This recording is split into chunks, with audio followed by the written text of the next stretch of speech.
Jadi, teman-teman semua, di sini kami akan mewawancarai Pak Rios sebagai pemilik usaha manggot ini, di mana Pak Rios sudah mengelola manggot selama 10 bulan. Dan Pak Rios awalnya mengetahui manggot ini secara otodidak dari sumber YouTube dan kemudian terinspirasi juga untuk membudidayakannya dikarenakan kebutuhan pakan ternak ikan patinnya.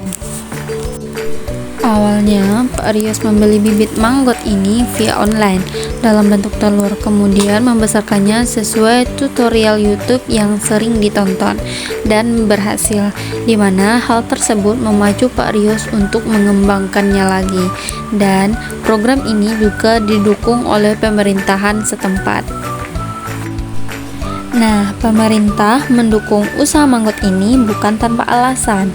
Nah, manggot ini mampu mengurangi sampah organik secara efektif, sekaligus menghasilkan pakan ternak bernilai tinggi, sehingga membantu mengatasi masalah lingkungan dan mendukung ekonomi masyarakat. Nah, untuk Bapak Rios tersendiri, usaha manggot ini cukup menguntungkan dikarenakan biasanya pelet untuk ikan ternaknya 10 kg dan sekarang bisa berkurang 5 kg digantikan oleh adanya manggot ini.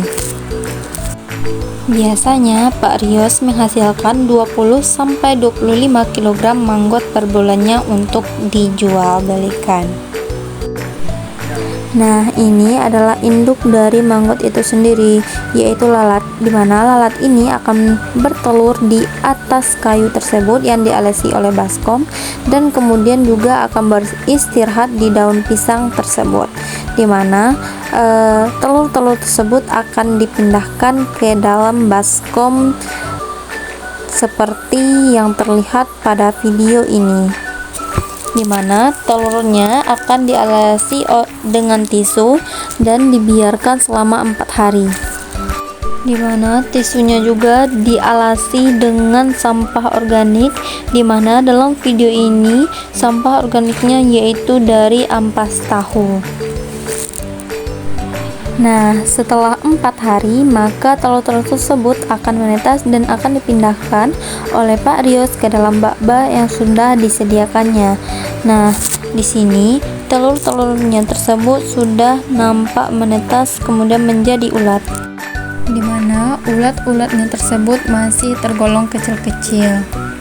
Nah, kemudian pada hari kelima, maka manggut-manggut tersebut akan dipindahkan ke dalam bak selanjutnya, dan tidak lupa diberi makan dengan sampah organik, di mana jika tercampur antara sampah organik dan anorganik, maka akan otomatis sampah anorganiknya tidak akan termakan oleh manggut tersebut, karena manggut ini akan memakan sampah organik saja.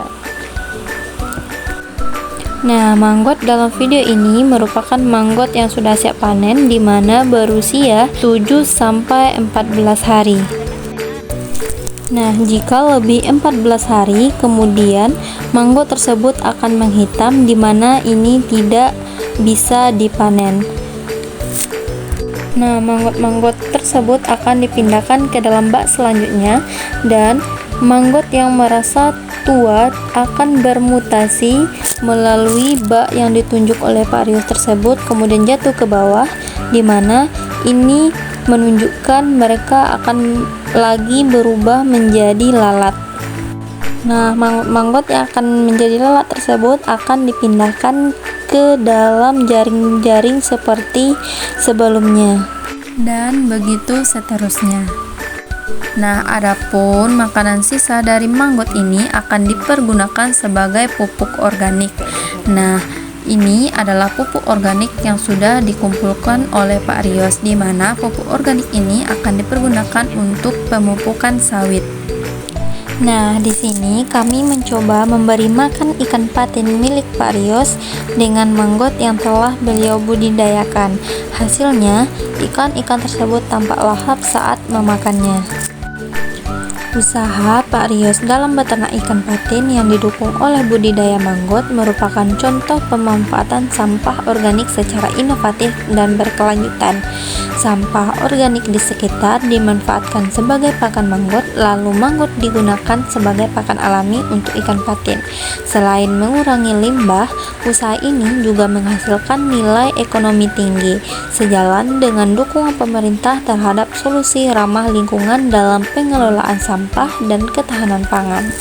Demikian kunjungan dan wawancara kami di usaha budidaya manggot Pak Rios. Sampai jumpa di video berikutnya. Arigato gozaimasu.